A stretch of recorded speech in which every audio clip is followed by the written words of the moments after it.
નમસ્કાર દર્શક મિત્રો, આપ જોઈ રહ્યા છો સત્ય ન્યૂઝ ગુજરાત. પાર Tapi Narmada river link project બહુ ચર્ચાઓ થઈ, બહુ પ્રેસ કોન્ફરન્સ થઈ, બહુ રેલીઓ થઈ, બહુ વિરોધ થયા, બહુ ટિપ્પણીઓ થઈ. હવે આ બાબતે આપણે મળવા આવેલા છે વલસાડ ડાંગના સાંસદ શ્રી ધવલભાઈ પટેલને, જેઓએ કે પોસ્ટ મૂકી હતી સોશિયલ મીડિયા પર કે સાંસદમાં આનો સવાલ પૂછાયો હતો અને કેન્દ્ર સરકાર દ્વારા આનો જવાબ પણ અપાયો છે. એમની સાથે જ વાત કરીશું કે આ મુદ્દાનો અંત એમના મુજબ કેવી રીતના આવ્યો છે.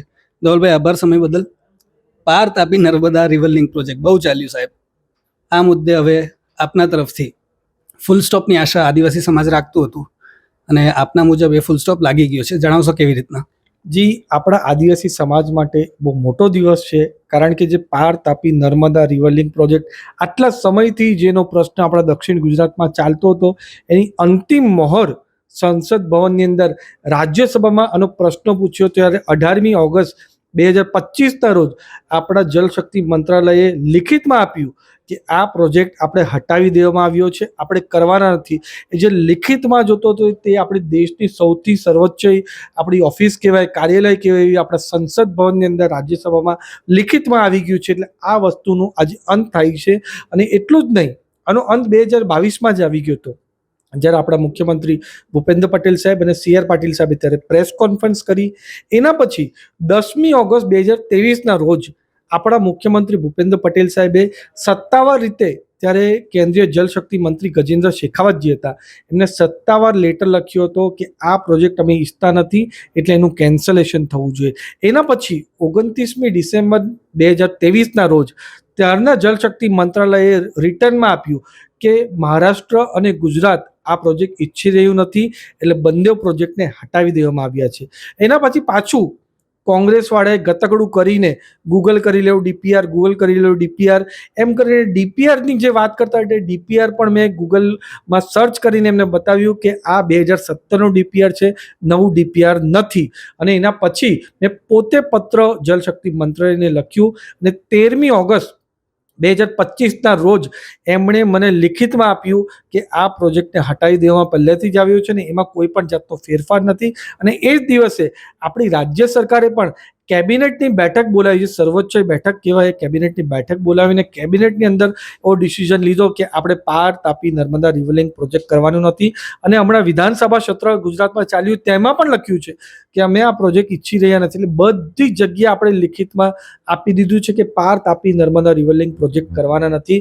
અમે પોઝિટિવ રાજનીતિ કરવાવાળા માણસો છે, આપણા આદિવાસીનો સર્વાંગી વિકાસ થાય એના માટે પ્રયત્ન છે, પણ આપણું જલ, જમીન ને જંગલને જરા પણ નુકસાન પણ ના પહોંચે એનો પણ પ્રયત્ન કરશું. કોંગ્રેસની જે રાજનીતિ છે, કોંગ્રેસને મુબારક હો, એમની પાસે બીજા કોઈ મુદ્દા નથી, એના કારણે અમારા આદિવાસીઓને ગેરમાર્ગે દોરવાનું પ્રયત્ન કરીએ છીએ. પણ અમારા આદિવાસી સમાજ એકદમ ખુશ છે, કારણ કે આજે એની પર ફૂલ સ્ટોપ આવી ગયું છે. આજે દરેક પેપરમાં પણ આવ્યું છે કે આ મુદ્દાનો અંત થાય છે. એટલે હવે આગળ આપણે કોઈ પણ લોકોએ ગભરાવાની જરૂર નથી. અને હું આદિવાસી દીકરા તરીકે, આદિવાસી સાંસદ તરીકે અમારા આદિવાસી સમાજ સાથે હંમેશા રહીશ.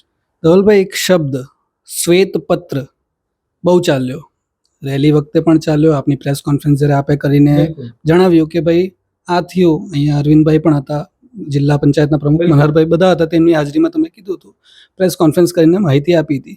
પરંતુ એ પછી ધરમપુરમાં રેલી થઈ, ત્યાં બી એક શબ્દ જે વધારે ચાલવા આવ્યો, શ્વેત પત્ર. દર્શક મિત્રોને જણાવશો આ શ્વેત પત્ર ક્યાં અને કેવી રીતના રજૂ થયો અને કેવી રીતના અંત આવ્યો?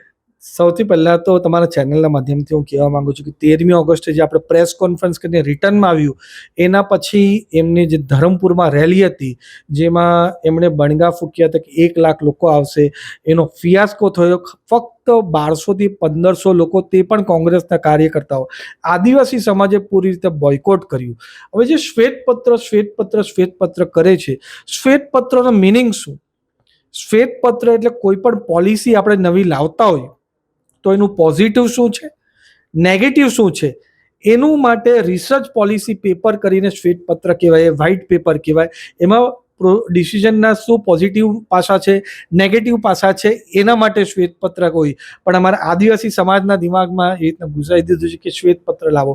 આ આપણા દેશની સર્વોચ્ચ આપણું કહેવાય સાંસદ ભવન, જ્યારે સંસદ ભવનમાં રિટર્નમાં લખાઈને આવી ગયું, મને પણ પત્ર લિખિતમાં આપ્યું. આપણું ગુજરાતનું સૌથી મોટું કહેવાય વિધાનસભામાં પણ લખાઈને આવી ગયું અને મુખ્યમંત્રી પોતે લેટર લખી. એટલે આ મુદ્દાનો અંત થાય છે. અને મેં તમને જેમ વાત કરી કે આ આગળ ચાલવાના જ નથી, રિટર્નમાં પણ આવી ગયું, પણ હવે એવું છે કે કદાચ છેલ્લો એ પણ કહેશે કે ફૂલ સ્ટોપ નથી, કોમા નથી, એમ કરીને એમની રાજનીતિ ચમકાવવા માટે બધા ગતાકડા કરશે. પણ આદિવાસી સમાજ હવે એકદમ જાગૃત થઈ ગયો છે, એમને કોઈ પણ વાતમાં આવવાનું નથી. જે અમારા સમાજને ભય હતો કે ખાલી મૌખિક વાત કરીએ છીએ, લેખિતમાં નથી, પણ મેં તમને જે ઘટનાક્રમ કીધું કે 10મી ઓગસ્ટ 2023ના રોજ મુખ્યમંત્રી સાહેબે લેખિતમાં આપ્યું, 29મી ડિસેમ્બર 2023ના રોજ જલશક્તિ મંત્રીએ લેખિતમાં આપ્યું, એના પછી 13મી ઓગસ્ટ 2025ના રોજ મને લેખિતમાં આપ્યું, એ જ દિવસે કેબિનેટનું લેખિતમાં આવ્યું, 18મી ઓગસ્ટ 2025ના રોજ એ જ રીતે લેખિતમાં સંસદ ભવનમાં રાજ્યસભામાં આવ્યું અને એના પછી વિધાનસભા સત્રમાં આવ્યું. એટલે આ સૌથી મોટો પત્ર કહેવાય જેમાં લેખિતમાં આવી ગયું છે. હવે આ મુદ્દાનો અંત થાય છે. અમે કોઈ પણ દિવસ પાર તાપી નર્મદા રિવરલિંક પ્રોજેક્ટ કરવાના નથી અને કોઈ પણ એવા પ્રોજેક્ટ નહીં કરશું જેનાથી અમારા આદિવાસી સમાજને ગેરલાભ થાય. આપે એક રીતે મારા સવાલનો જવાબ આપી જ દીધો છે કે હવે પછી પણ જો વિરોધ કોઈ કરે, અનંતભાઈ કરે, બીજું કોઈ પણ કરે, તો એને આપ કઈ દ્રષ્ટિએ જુઓ છો? એ એમની રાજનીતિ, એમને મુબારક હો, કારણ કે એમની પાસે કોઈ મુદ્દા નથી. અને મેં પહેલા દિવસથી કહેતો હતો કે આ આદિવાસી અસ્તિત્વ બચાવની રેલી નહીં, પણ કોંગ્રેસના અસ્તિત્વ બચાવની રેલી છે. જે ધરમપુરની અંદર એમણે જે પ્રોટેસ્ટ આંદોલન કર્યા હતા, જેમાં ફક્ત 1200થી 1500 લોકો આવ્યા હતા, એમાં એ જ ધરમપુરની અંદર ફેબ્રુઆરીમાં નગરપાલિકાના ઇલેક્શન થયા હતા. એમાં 24માંથી 20 ભારતીય જનતા પાર્ટીને આવી, 4 અપક્ષ એ પણ ભારતીય જનતા પાર્ટીના જ હતા. કોંગ્રેસને 0 સીટ આવી હતી, 0 સીટ. એના માટે પોતાનું કોંગ્રેસનું અસ્તિત્વ કઈ ધરમપુરમાં પાછું આવે એના માટે આ ગતાકડા કર્યા હતા. પણ એવું કંઈ પણ હવે થવાનું નથી. ભાજપ અને મોદી સાહેબ સાથે અમારા આદિવાસી સમાજ ચાલશે.